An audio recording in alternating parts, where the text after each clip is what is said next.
وبكده يبقى عملنا احلى جلاش شرقي في الدنيا، كوكتيل ما حصلش. متروس جبنه مش عايزه اقول لكم تحفه بجد، والخضروات تجنن فيه، النص مفروم والنص خضروات. مش هتندموا. بسرعه يلا ادخلوا وشوفوا الطريقه، طريقه سريعه وسهله وتحفه وطعمها جنان. يلا بسرعه ادخلوا شوفوا الفيديو بالكامل على قناتي، قناه مطبخ فاطمه.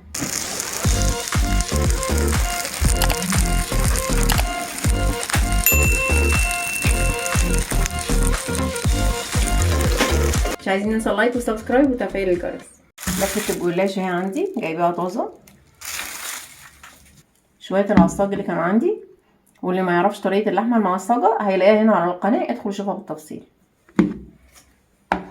شويه الخضار اللي احنا عملناهم، بصل متقطع زي ما كنا كرمله، وفلفل اخضر. فلفل اخضر فيه نص واحد كده فلفل حامي، بس هو مش حامي قوي يعني، وفلفل الوان اصفر واحمر، وزيتون البيتزا اللي متقطع شرايح. واخر حاجه عندي احلى جبنه موتزاريلا، ومعاها 3 قطع جبنه كيري. هنبدأ مع بعض، وقبل ما ارص الصينيه يلا بينا نشوح كل الكلام ده وعليه الزيتون. يلا بينا. دلوقتي هنحط سنه زيت بسيطه،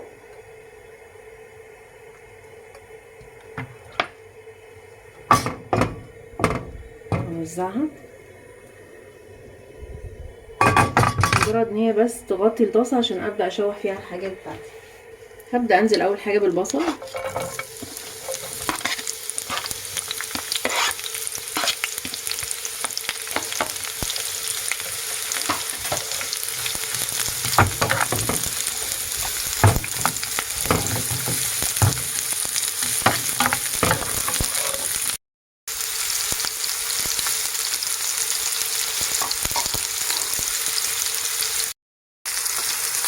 طبعا مش هنسيبه ان هو يغمق، مجرد ان هو يدبل بس يعني.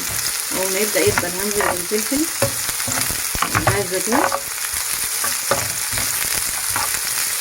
مش هستنى لما البصل ياخد لون، يعني مجرد ما يبدا يدبل سنه هنزل بالفلفل وادي تقليبه تاني. نحط شويه ملح وسن الفلفل،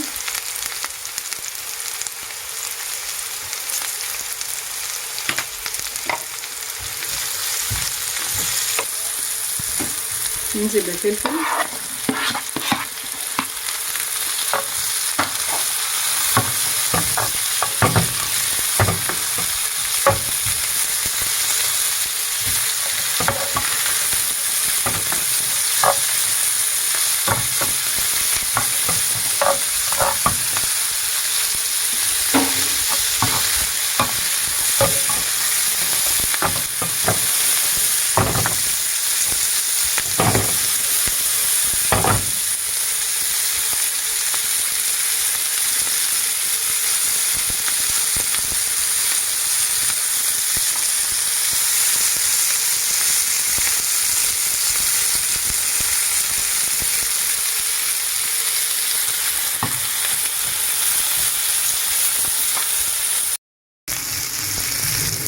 ننزل بالزيتون،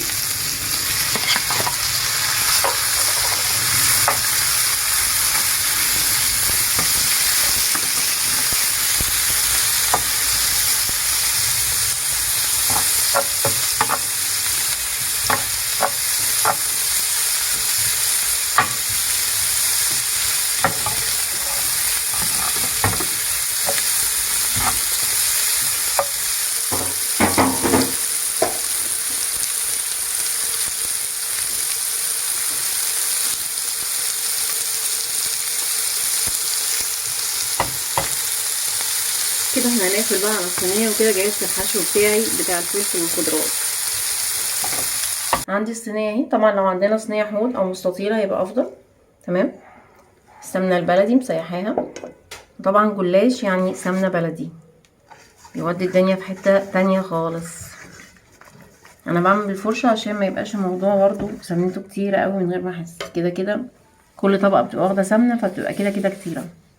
ابدا ارص الرص العادي جدا بتاعنا. طبعا عشان هي مدوره فالزيادات دي هبدا اتنيها كده واضغط. سمنه بلدي تاني، بسيط كده. الطبقة اللي بعدها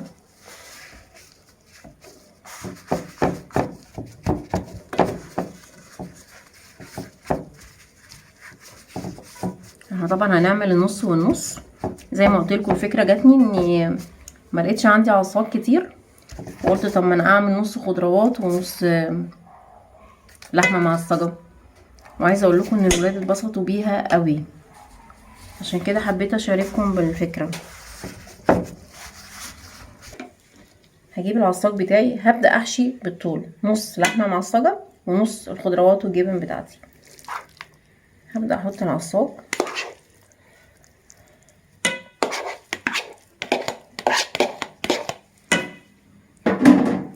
زي ما احنا شايفين كده اهو. لازم اخدمه كويس قوي، يكون كله متغطي بالعصاج عشان يبقى حلو جميل طعمه دسم، واللحمه باينه فيه، ما بقاش كاني باكل عيش. طبعا العصاج متحيق كويس قوي، زي ما قلنا طريقته موجوده على القناه، طريقته سهله قوي قوي قوي. كده انا حشيت نص الصينيه باللحمه المعصجه زي ما شايفين اهو.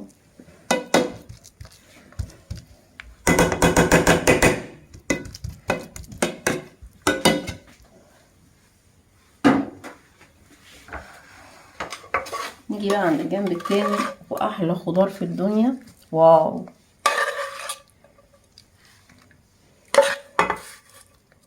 ممكن يتبقى مني شويه خضار بستعملهم بعد كده عشان اعمل مكرونه بالريد صوص، والخضروات بتبقى تحفه برضو. هتلاقوا طريقتها على القناه زي ما احنا شايفين كده اهو.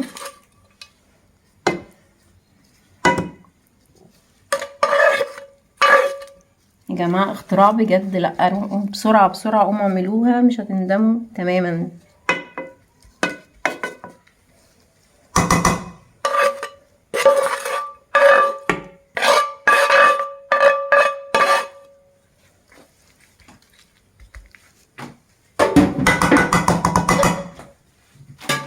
فاكرين مكعبات الجبنه الكيري بتاعتي؟ قطعتها قطع كده وهبدا انزلها على الجزء بتاع الخضروات. طبعا انا عارفه ان احنا هنحط جبنه موتزاريلا، بس الكيري برضو بتديله طعم تحفه. نحاول نوزعها كده بقدر الامكان.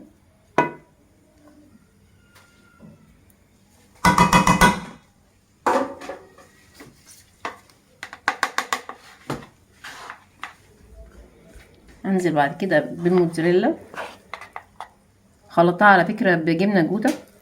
الجبن دي لما بتسيح بقى مع الخضار مش عايزه اتكلم عنها، انتوا هتشوفوا نفسكم وهميه تحفه بجد. ممكن نحط حته تاتش من الجبنه على اللحمه، قبل كده جربته كان وهمي، عجب الولاد قوي. طبعا كل ده بيتوزع اول ما بيسيح على طول. انا بس بحاول بقدر الامكان اعمل ايه توزيعه كده، لكن هو كل دون هيسيح مع الحراره. كده بقى ده الشكل اللي عندي، وهبدا اكمل نص الصينيه التاني. نفس اللي عملناه بالظبط هنكمله. هحط رق الجلاش،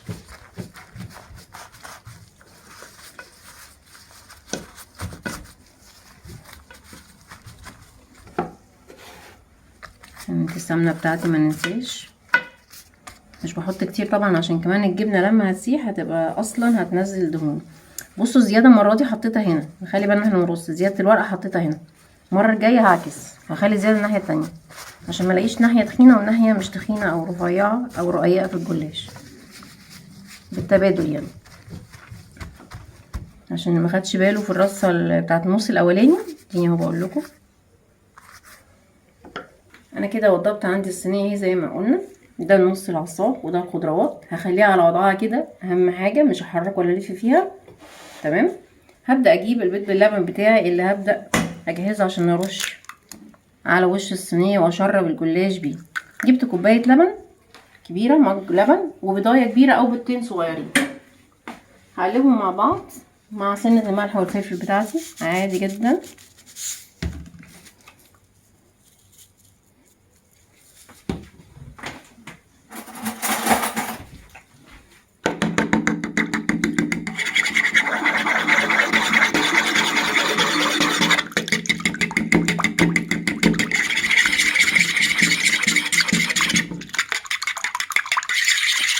طبعا بشوكة او مضرب زي ما تحبوا، انا بس استسهلت اللي لقيته قدامي يعني.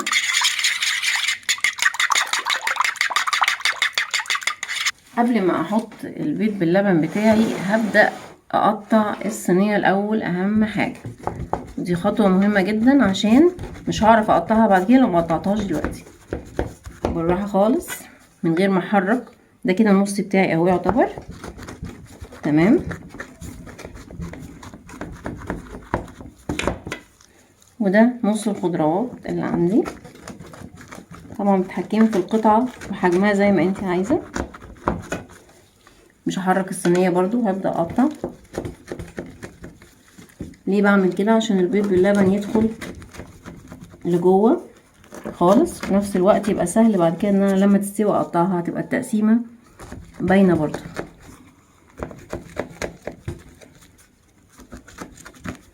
انا بحب اقطعها قطع لا كبيرة اوي ولا صغيرة اوي.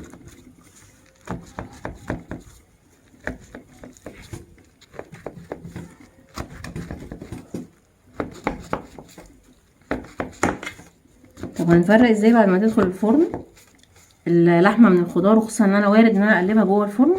هنشوف دلوقتي حالا ازاي هنفرق. كده انا قطعتها، هبدا ارش كده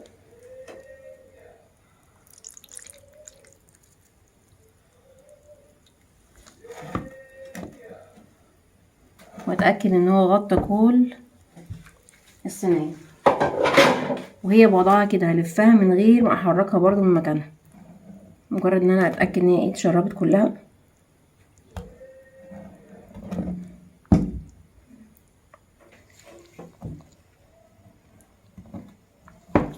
زي ما احنا شايفين كده هدخلها بوضعها ده، بحيث ان انا عارفه ان العصاج على ايد اليمين، مجرد بس تبدا تتشرب شويه وتمسك نفسها شويه هطلعها واحط الناحيه اللي فيها العصاج، هحط على وشها شويه جبنه موتزاريلا خفيفه عشان بعد كده لما اجي اقلبها عشان تستوي هيبقى باين النص ده عن النص ده.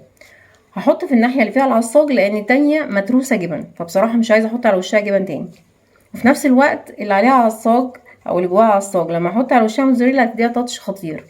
يلا بينا بوضعنا ده كده، هبقى عارفه ان على ايد اليمين هي اللحمه والناحيه التانية الخضار. هندخلها الفرن، والفرن مولعه عليه على 180 من 10 دقايق تمام. يلا بينا. انا كده طلعتها، هرش على الجزء بتاع اللحمه ده موتزاريلا من فوق وادخلها.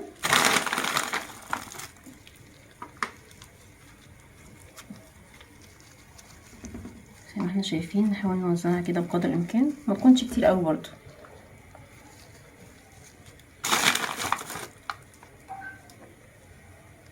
بقت دي حدود عندي الجزء اللي فيه اللحمه المفرومه تمام.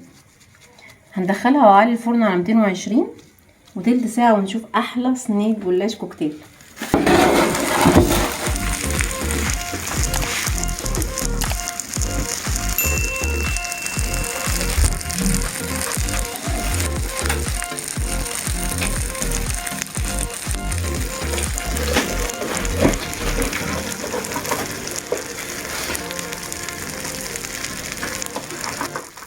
زي ما احنا شايفين اهو باين جدا، ده الجزء بتاع اللحمه المفرومه اللي على وشه الجبنه اهو، وده بتاع الخضروات. زي ما احنا سامعين اهو القرمشه عامله ازاي من الناحيتين. هبدا اعيد تاني على تقطيعها. واو، عايزه اقول لكم ريحتها جنان بجد.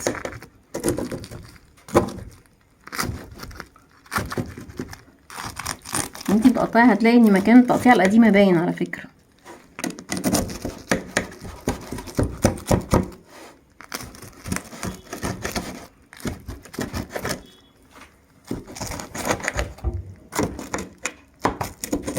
شايفين؟